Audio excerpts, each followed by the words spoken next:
বেঁচে যে আছি এটাই আশ্চর্য ব্যাপার। সকালে দাঁত মাজার জন্য টুথপেস্ট নিলাম, এর মধ্যে নাকি ক্যান্সারের উপাদান। নাস্তায় একটু পরোটা খেলাম, সেটাও আবার ভেজাল তেলে ভাজা।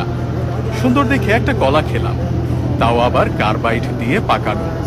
চাঙা হওয়ার জন্য এক মগ কফি নিলাম, সেটাই নাকি কফির গুঁড়ো কম, তেঁতুল বীজের গুঁড়ো বেশি। কাঁচা বাজারে গেলাম টাটকা শাক সবজি কেনার জন্য, কিনবো কি, সব তো হাইব্রিড সার দিয়ে ফলানো।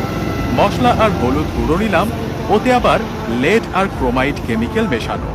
সয়াবিন তেল দিয়ে রান্না করব, সেই তেলের অর্ধেকই নাকি পাম অয়েল মেশানো। মাছ মুরগি খাবো, কিন্তু সেগুলোকে ভেজাল পোল্ট্রি ফিড খাইয়ে বড় করা হয়। গরমের দিনে একটু তরমুজ খেতে মন চাইলো, সেটা নাকি পটাশিয়াম পারম্যাঙ্গানেট দিয়ে লাল করা। বাচ্চাকে আমলিচু খাওয়াবেন, ওগুলোও তো আবার ফরমালিন দেয়া।